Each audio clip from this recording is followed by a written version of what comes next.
math, science, language, history, nutrition, cultures, geography, and fun. Breadmake, the Math and Science Dough Show.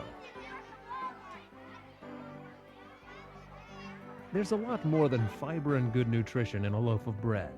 That's why kids everywhere are making their own at Breadmakes. Breadmake brings fun and learning together. Kids work in pairs, stirring, pouring, and kneading. They move on to the challenge and fun of measuring liquids like oil and honey. They see how dry and liquid ingredients form mixtures. They define new words, words like absorption and expansion.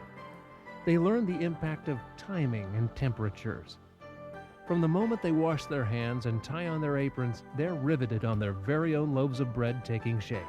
From slurpy batter to soft dough and on to Play-Doh, the fun and learning accelerate. They even create bread animals if time allows. All too soon, it's time to shape the loaves and place them in the pan to rise. Children learn to listen, to follow directions, to work side by side. Beginners as well as experienced bread makers of all ages are fascinated with the original Play-Doh and delight in the special fun of making bread together.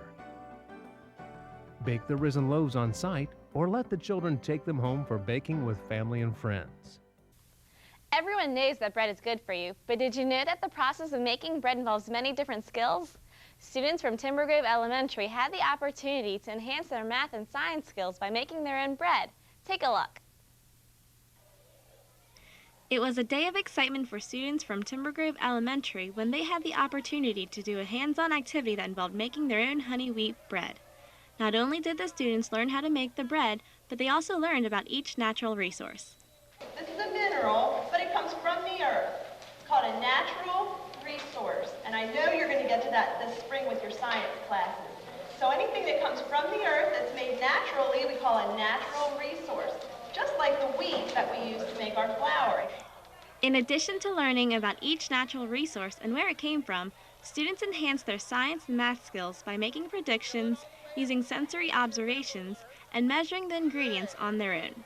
We found out that this covers science activities, math activities, economic activities, recipes, sequencing.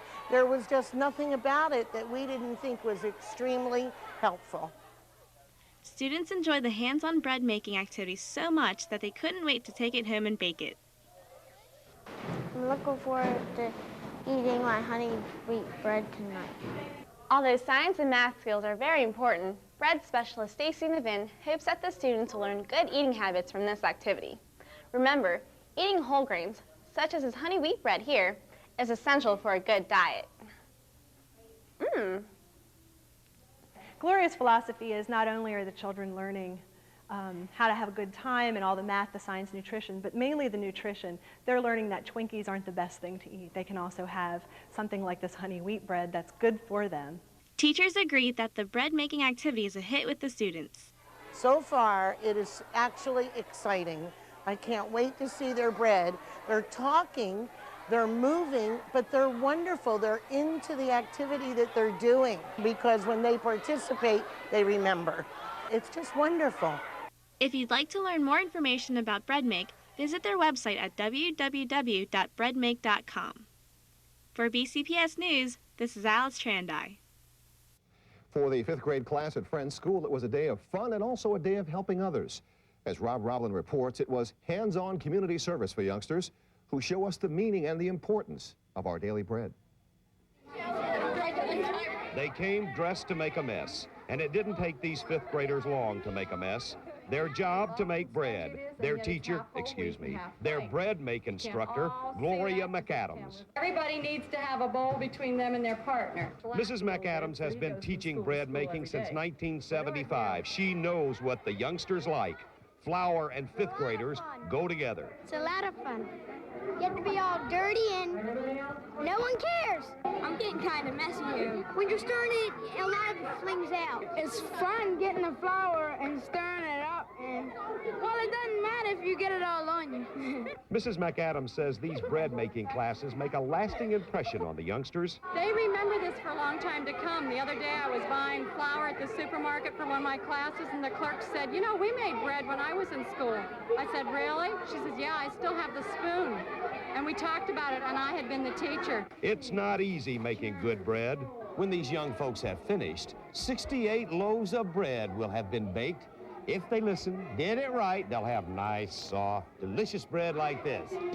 Don't listen, mess up, you know what you get? Lead bread. Nobody wants lead bread, so they listened and tried to get it right, because although this is fun, it's for those in need. Tomorrow morning, their bread will be taken to Our Daily Bread. Lots of hungry Baltimoreans will get fresh bread tomorrow for lunch. Rob Roblin, WBAL 11 News. And it looks like they had a real good time. In fact, this is the second year the fifth graders have baked bread for the Soup Kitchen, Our Daily Bread.